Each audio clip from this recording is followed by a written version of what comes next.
साथियों, बुद्धिमान व्यक्ति ये 7 रहस्य किसी को नहीं बताते। आज जो मैं बताने जा रहा हूँ वह भगवान गौतम बुद्ध की कहानी। बुद्धिमान व्यक्ति यह 7 बात किसी को नहीं बताते। ये बातें आपके जीवन में बहुत जरूरी है। हम हर कोई बात सबको बता देते हैं और इससे क्या नुकसान होता है ये हम कभी सोचते ही नहीं। लेकिन जीवन बड़ा कठिन है। साथियों, इस दुनिया में अच्छे से जीना है तो हर कोई बात किसी को नहीं बताना चाहिए, क्योंकि सबके जीवन में भला और बुरा सोचने वाला इंसान है। बुद्धिमान व्यक्ति यह जो 7 रहस्य किसी को नहीं बताते हैं। पहला, अपनी मजबूरी। दूसरा, अपनी अतीत की गलतियां और अपनी भविष्य की रणनीतियां। तीसरा, घर की बातें। चौथा, अपनी आमदनी। पांचवा, अपनी कमजोरी और अपनी ताकत। छठा, अपने मित्र और अपने शत्रु। और आखिरी 7वां, दान करना। साथियों, सबके घर में कुछ ना कुछ जरूरी बातें होती रहती है, जैसे माता पिता से बातें, अपने पत्नी से बातें, अपने बच्चों से बातें, अपने भाई बहन से बातें और घर की जो भी बातें होती है वह बात अपने परिवार, अपने घर के बीच ही रहनी चाहिए। क्योंकि घर की बात, जैसे पैसे की बात, कोई भी दुख सुख की बात, कोई झगड़े की बात, अपने ही परिवार के अंदर ही रहनी चाहिए। अगर ये सारी बात बाहर किसी को पता चलती है तो वह व्यक्ति इसका बड़ा फायदा उठा सकता है। इसलिए हमेशा घर की बातें किसी को नहीं बताना चाहिए। कौन कौन सी बातें हैं जो किसी को नहीं बताना चाहिए, तो चलिए विस्तार से इसके बारे में चर्चा करते हैं। एक बात जो लगभग सभी लोग बचपन से सुनते आ रहे हैं कि धीरे बोलो कोई सुन ना ले, ये बात हम सबको कानों में पड़ी होगी और हमारे मुंह से भी निकली होगी। लेकिन सोचने वाली बात यह है कि ये शब्द कब कब हमारे मुंह से निकलता है और कब कब हमारे कानों में पड़ता है, क्योंकि ऐसे काम ही गुप्त राज होते हैं जो हम दूसरों के कानों में नहीं पड़ना देना चाहते। अक्सर परिवार में अशांति के कारण हम खुद ही होते हैं।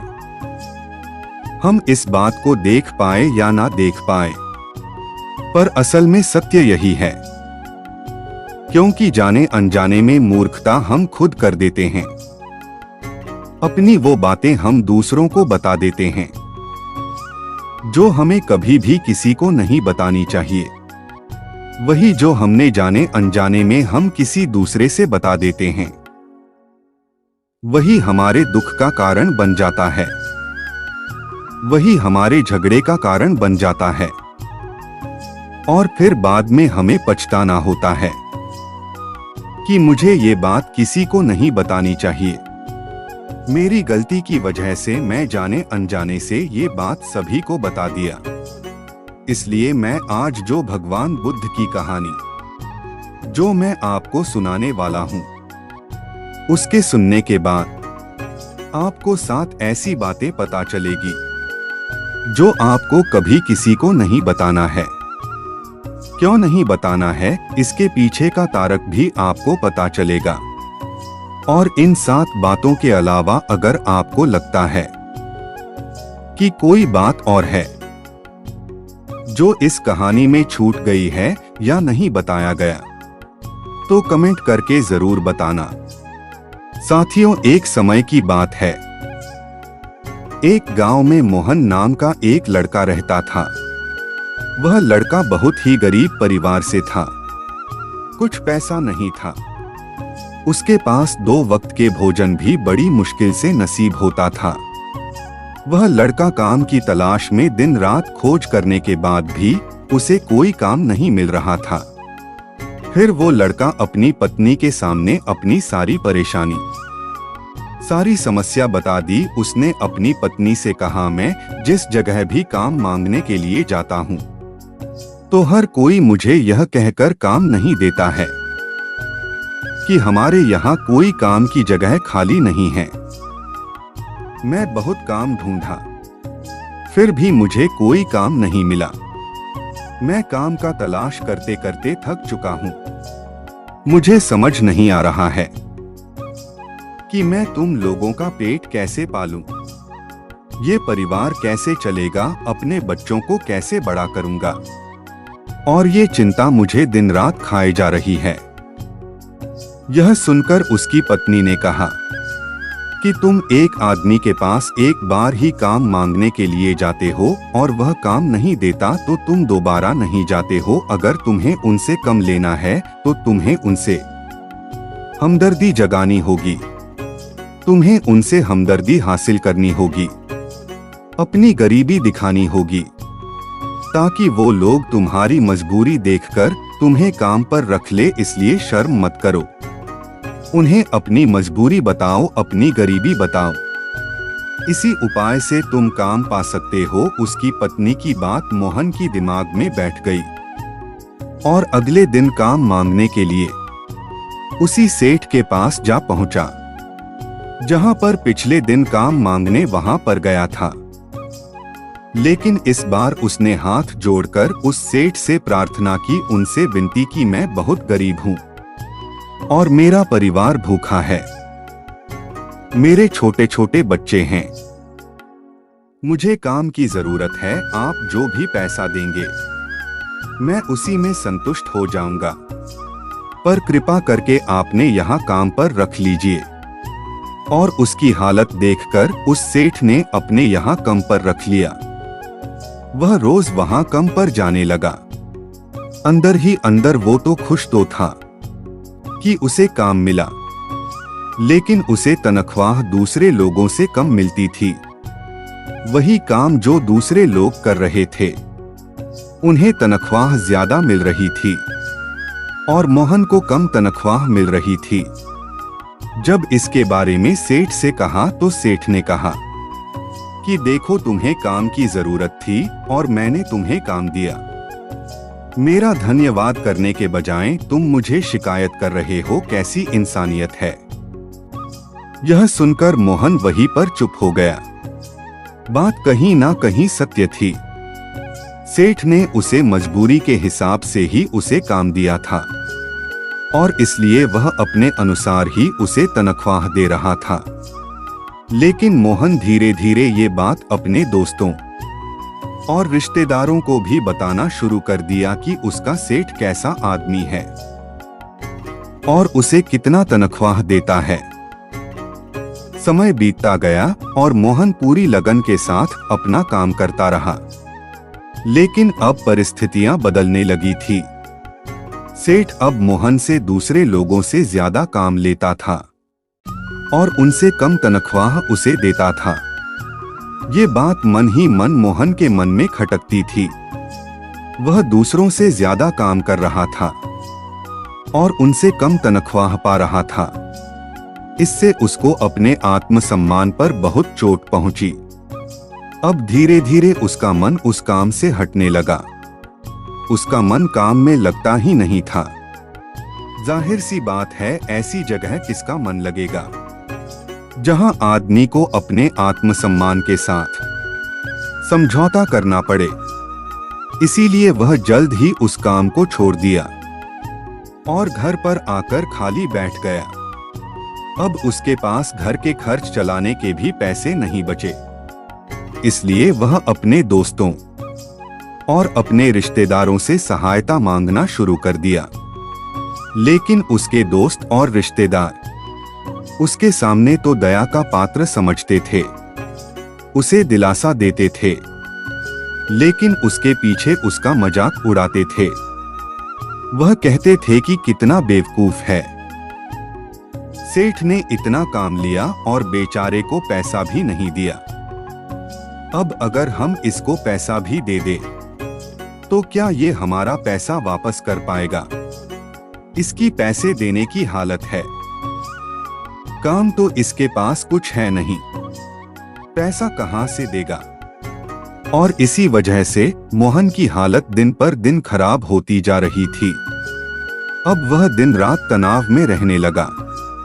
वही दोस्त, वही रिश्तेदार जो उसको अपने होने का दिखावा करते थे, उसे दया का पात्र समझते थे, उन्हें उसके ऊपर तरस आ रहा था। सब लोग उसे आकर ज्ञान तो बहुत देते थे, लेकिन कोई भी उसे सहायता नहीं करता था।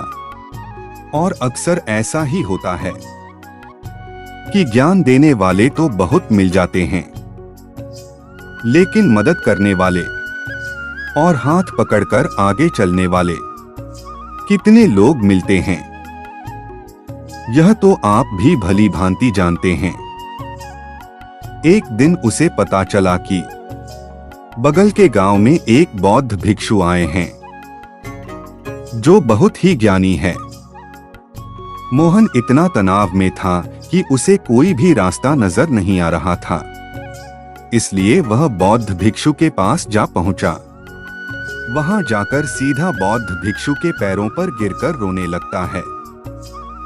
मोहन रोते रोते अपनी सारी परिस्थितियां बताता है। उन्हें बताता है कि किस तरह उसे सेठ ने उसका फायदा उठाया और उसके दोस्त रिश्तेदार उसके साथ कैसा व्यवहार करते हैं। सारी बात सुनकर बौद्ध भिक्षु ने उसे चुप कराते हुए बोले, ये सारी समस्याएं तुम्हारी बुद्धिहीनता, तुम्हारी मूर्खता के कारण उत्पन्न हुई है। तुम्हारे अंदर विवेक होता तो इनमें से एक भी समस्या तुम्हें दुखी नहीं कर सकती थी, लेकिन तुमने अपने अविवेकता के कारण, अपनी मूर्खता के कारण खुद ही अपने रास्ते में कांटे बिछा दिए। आज मैं तुम्हें 7 बातें बताता हूँ जो भूल कर भी किसी को मत बताना, और इन बातों का अनुसरण करते हुए तुम बाहर से मिलने वाली दुखों को दूर कर सकते हो जो बेवजह तुम्हारे अंदर पनपते हैं। पहली बात जो किसी को नहीं बताना चाहिए वो है अपनी मजबूरी का दिखावा करके दूसरों का दया का पात्र बनकर उनकी सहायता लेने की गलती कभी नहीं करना हो सकता है। आज तुम्हारी मजबूरी देखकर तुम्हारी सहायता कर दें, लेकिन कल वो तुम्हारा फायदा उठाने के लिए दोबारा नहीं सोचेंगे और फायदा भी नहीं उठाएंगे तो दूसरों के सामने तुम्हारा मजाक बनाने में वह आदमी कभी भी दोबारा नहीं सोचेगा। इसलिए कभी भी अपनी मजबूरी का दिखावा ना करें। अगर घर में 2 रोटी है, सूखी रोटी है, तो वही रोटी खाकर सो जाओ, लेकिन दूसरों को इसके बारे में भनक तक नहीं लगनी चाहिए। जरा आप खुद सोचो, मजबूर होने का क्या कारण हो सकता है। एक इंसान या तो वो दूसरों से सहानुभूति करना चाहता है या तो उनसे कोई आर्थिक मदद चाहता है, लेकिन दोनों ही परिस्थितियों में आप देखोगे तो दूसरा आदमी आपका फायदा उठाने से दोबारा नहीं सोचता। अगर वह फायदा नहीं भी उठाएगा तो अपनी नजर में तो आपको मूर्ख ही समझेगा, बेवकूफ समझेगा और दूसरों के सामने आपका मजाक जरूर बनाएगा। इसीलिए अपनी मजबूरी के बारे में किसी को मत बताना। दूसरी बात जो किसी को भी नहीं बताना चाहिए वह है अपनी अतीत की गलतियां और अपनी भविष्य की रणनीति। जरा सोचो, अगर हम अपने अतीत की गलतियां किसी दूसरे को बताते हैं तो उसका क्या प्रभाव होगा। वह गलतियां तो ठीक नहीं की जा सकती, तो उन्हें बताने की क्या जरूरत है। आप अपने अंधेरे पक्ष को खुद दुनिया के सामने बता रहे हो, खुद अपनी गलतियां दूसरों के सामने बता रहे हो। इससे उस आदमी के नजर में चरित्र गठित हो जाएगा और भविष्य में आपको उसी नजर से देखेगा। इसलिए किसी भी आदमी के नजर में अपने चरित्र गठित मत होने दो और जरा सोचो, व्यर्थ में ही अपनी भविष्य की रणनीति दूसरों के सामने बता रहे हो जो लोग आपके काम का हिस्सा ही नहीं हैं। उनके सामने अपनी भविष्य रणनीति के बारे में ढिढोरा पीटने का क्या फायदा। वो लोग आपकी सहायता तो नहीं करेंगे, लेकिन आपकी भविष्य के रणनीति में बाधा जरूर बनेंगे। आप खुद अपने विवेक का इस्तेमाल करिए और सोचिए कि आपके साथ ऐसा हुआ कि आपने अपनी भविष्य की रणनीति किसी को बताए हो और वह रणनीति कभी कामयाब नहीं हुई हो। जरूर हुआ होगा। गौर से सोचिए, याद जरूर आएगा। तीसरी बात जो किसी को नहीं बतानी चाहिए वह है घर की बातें। जो भी घर के अंदर आपस में बातचीत होती है, हमारे माँ बाप के साथ, हमारे पत्नी के साथ, हमारे बच्चों के साथ, हमारे भाई बहन के साथ, यह बातें परिवार तक ही सीमित रहनी चाहिए। अगर ये बातें दुनिया के सामने ढिंढोरा पीटते हो तो दूसरों को आपके घर में घुसने का एक मौका मिल जाता है और वह इसका फायदा उठाने के लिए कभी भी दोबारा नहीं सोचेगा। वह आपके परिवार के सदस्य को डोट आपसे दूर ले जाने की कोशिश करेगा। अक्सर ऐसा होता है। हम समाज में देखते हैं कि अपने घर के झगड़े को कम करने के लिए अपने पड़ोसी को और दूसरे रिश्तेदारों को बता देते हैं, लेकिन इससे आपको सहायता कभी नहीं मिली होगी, बल्कि आपके घर की लड़ाई झगड़ा और बढ़ गया होगा। चौथी बात जो कि कभी नहीं बताना चाहिए वह है अपनी आमदनी ना बताने के पीछे क्या जरूरी हो सकता है। जरा सोचिए कि आप अपनी आमदनी अपने दोस्तों को बता देते हैं, तो जब आपके दोस्तों को जरूरत पड़ेगी तो वो सिर्फ आपको ही याद करेंगे, क्योंकि उनको पता है कि आपकी आमदनी ज्यादा अच्छी है, तो आप ही उनकी मदद कर सकते हैं और इसलिए ज्यादातर लोग आपसे सहायता मांगेंगे। और जब आप उनकी सहायता नहीं करेंगे तो वह सोचेंगे कि इस आदमी के पास पैसा है, मेरी सहायता कर सकता है, लेकिन मेरी सहायता नहीं कर रहा है। इसीलिए अपनी आमदनी दोस्तों के बीच झगड़ा का एक कारण बन सकता है और कम आमदनी होगी तो लोग आपकी मजाक उड़ाएंगे और ज्यादा आमदनी होगी तो लोग आपसे सहायता मांगेंगे। इसलिए अपनी आमदनी बतानी नहीं चाहिए। पांचवी बात अपनी कमजोरी और अपनी ताकत। अक्सर इंसान को पता नहीं होता कि उसकी कमजोरी और उसकी ताकत क्या है, लेकिन आपको अपनी कमजोरी और अपनी ताकत पता है।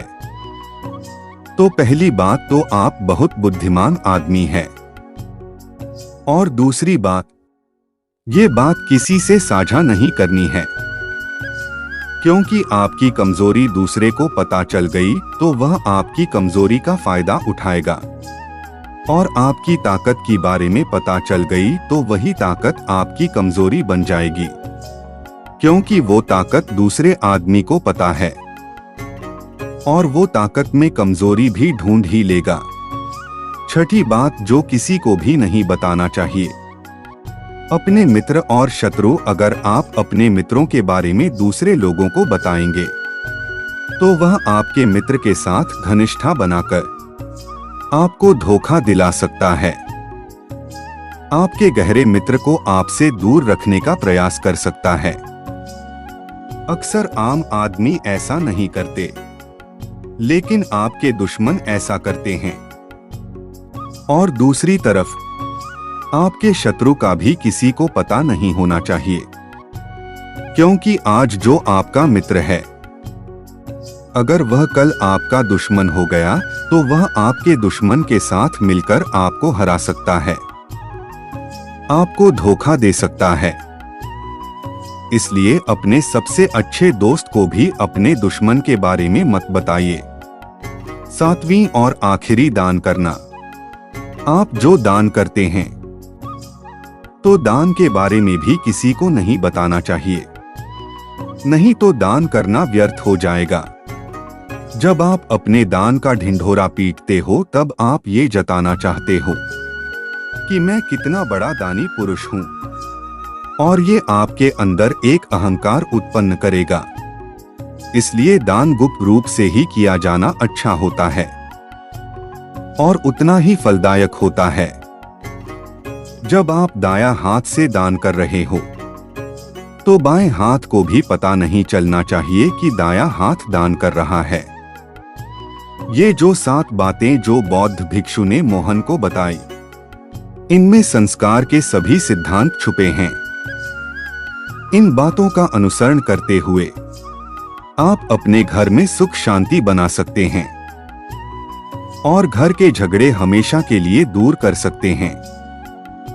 आप जब इन बातों को अपने विवेक से सोचेंगे तो आपको ये बातें सच मालूम पड़ेगी कि हर कोई बात हर कोई को नहीं बताना चाहिए। तो साथियों, मैं उम्मीद करता हूँ कि इस वीडियो से आपको बहुत कुछ सीखने को मिला होगा। अपनी राय कमेंट बॉक्स में दें। फिर मिलते हैं अगले वीडियो में। जय हिंद।